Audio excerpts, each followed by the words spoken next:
اسلام د خپل ګاونډیونو د خپلونو د حقوقو د ادا کولو حکم هم ورکړی دی او اسلام د مور د پلور حقوق دا هم بیان کړی دي. اسلام د بچونو د ښځې حقوق هم بیان کړی دي. اسلام د خپل خور د خپل ورور حق هم بیان کړی دی او اسلام په دغه رنګ د رشتہ دار حقوق هم بیان کړی دي. کسې د میر دین دا وایي چې په تو باندې د پلور حق هشته، په تو باندې د مور حق هشته، په تو باندې د ښځې حق هشته، په تو باندې د خور د ورور حق هشته، په تو باندې د رشتہ دار حق هشته، د خپلونو حق هم په تو باندې شته، د ولمانې حق هم په تو باندې شته، د مسکین حق شته، د مسافر حق شته. د غرنګ په خپل قوم کې په معاشره کې چې کیم نادار خلطای، کمزور خلطای، غریب خلطای، د یغه حق هم په تو باندې شته. نو کسې د حقوق العباد دمره زیات اهمیت دی چې الله دا خبره بیان کړی دی چې کسې دغه خلک په توس باندې حقوق دي، لکه څنګه چې په یو مسلمان سړي باندې د الله حق دی داسې د بنده حق هشته. په دا باندې نور تفصیلی خبره مخکې هم تیر شوی وي.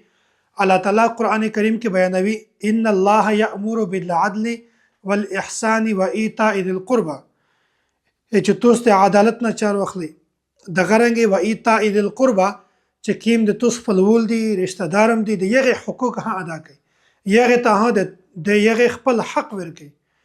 الله تعالی بل ځکه بیانوي فآت ذی القربى حقه والمسکین وابن السبیل، یی چې توس د خپل قرابت دارا رشتہ دارا چې کیم خپلولم دي، ګاونډیونم دي، د یغه حق هم ورکوي. والمسکین مسکین ته د حق ورکوي، وابن السبیل مسافر سړی ته خپل حق ورکوي، د یغه خپل حق دی. مخته بیانوي ذلک خیر للذین یریدون وجه الله، یا چې دا د یغه خلق د پوره دی چې هغه د الله تعالی رضا غواړي، ادا غواړي چې الله د مونږ خوشحال وي. کچیر دا وی چې الله د مونږ روزي وي، الله د مونږ خوشحال وي، بیا په چار دو چې دغه د بندګونو حقوق ادا کړي. د کیم خلک چې الله تعالی ورشوی د یغه حق ادا کا، د یغه حق مخوره، د یغه سره انصاف کا، ظلم مکا، مستړیا وا.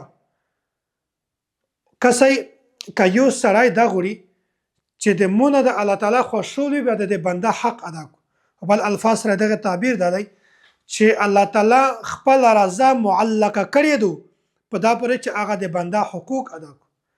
الله وایي چې زه د تو سره ولته روزي یم چې ته کله د بنده حق ادا کړي، او کچیر د بنده حق نه کاده نو الله تعالی د تو نه کله نه رضا کیږي.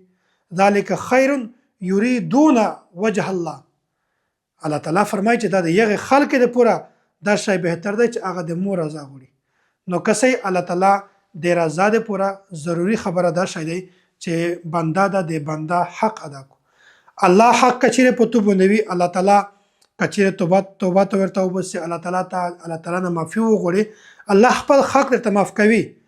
خو د بنده حق دغه د معاف کولو د پوره دوه شی نه دي. یا خو یو شی دا چې یغه بنده ته خپل حق ادا کا، د یغه حق یغته ورسوه، او دومره خبره ده چې هغه کس تو د خپل حق نه دزبردار کو، هغه کس تو د خپل حق نه تو ته معافي وکړو، نو بیا ته د بنده د حق نه خلاصي. نو الله تعالی د بندګونو د مرزیت حق بیان کړی دی چې د الله تعالی رضا د بنده په حق کې شامل ده.